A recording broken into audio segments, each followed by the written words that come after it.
வணக்கம். இப்போ நம்ம பார்க்கக்கூடிய இந்த வீட்டு மனை வந்து கன்னியாகுமரி மாவட்டம் நாகர்கோவில் டவுன் பகுதியில் இருக்குது. டவுன் பகுதி மத்தியில் இருக்குது. மத்தியிலனா புன்னை நகர் பக்கத்தில் தளவாய்புரம். புன்னை நகர் பக்கத்தில் தளவாய்புரத்தில் இருக்குது. ஒரு 13.5 சென்ட் இடம். ஒரு 13.5 சென்ட் இடம். ஒரு சென்டினுடைய விலை வந்து 14 லட்சம் ரூபா ஃபைனலாக கேட்குறாங்க. புன்னை நகர் பக்கத்தில் ஃப்ளவர் திருமண மண்டபத்துக்கு அருகில் இந்த இடம் இருக்குது. நமக்கு வந்து இந்த இடம் வந்து தார் ரோடை பேஸ் பண்ணி இருக்குது. ஒரு சைடுலேயும் 6 அடி பாதை இருக்குது. அந்த 6 அடி பாதையும் நமக்கு அவகாசம் உண்டு. ஆமாம், தார் ரோடை பேஸ் பண்ணி இருக்குது. சைடில் 6 அடி பாதை இருக்குது.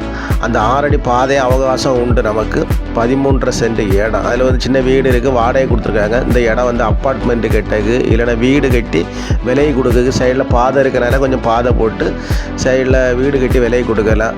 ஆனால் ஒரு அப்பார்ட்மெண்ட்டு கட்டக்கு தான் இது ஒரு நல்ல இடம். ஆமாம், மின்சார வசதிகள்லாம் இருக்குது. பக்கத்தில் எல்லாமே பார்த்தீங்கன்னா தெரியும், பெரிய பெரிய வீடுகள், பெரிய பெரிய வீடாக தான் எல்லாமே இருக்குது. நல்ல ஒரு விஐபி ஏரியா மாதிரி பட்ட ஏரியா. புன்னை நகர் பக்கத்தில் ஃப்ளவர் திருமண மண்டபத்தில் இருக்குது. நீங்கள் வீடியோவை பாருங்கள், பார்த்துட்டு பிடிச்சிருந்தா நம்ம நம்பரை கான்டாக்ட் பண்ணுங்கள். மறக்காமல் நம்ம சேனலை சப்ஸ்கிரைப் பண்ணுங்கள், லைக் பண்ணுங்கள், ஷேர் பண்ணுங்கள். ஒரு அருமையான இடம். அப்பார்ட்மெண்ட்லாம் போட்டு கொடுத்தா நல்ல ஒரு வாடகை போகக்கூடிய இடம். கீழே கார் பார்க்கிங்கெல்லாம் போட்டு சூப்பராக இருக்கும். வீடு ஏரியா பார்த்தாலே தெரியும், நல்ல டெவலப்பான ஏரியா. எல்லாமே வெரி இம்பார்ட்டபிள் பீப்புள் தான் இருக்காங்க. நல்ல ஏரியா. 13.5 சென்ட் இடம். ஒரு சென்டினுடைய விலை வந்து 14 லட்சம் ரூபா ஃபைனலாக கேட்குறாங்க. இடத்த பாருங்கள். சுற்றி நாங்கள் வீடியோ எடுத்துருக்கோம். எல்லாமே பெரிய பெரிய வீடுகள் தான். தார் ரோட்டை பேஸ் பண்ணி தான் இருக்குது. சைட்லேயும் பாதை இருக்குது. நமக்கு நல்ல அழகான ஒரு அமைப்பான இடம்.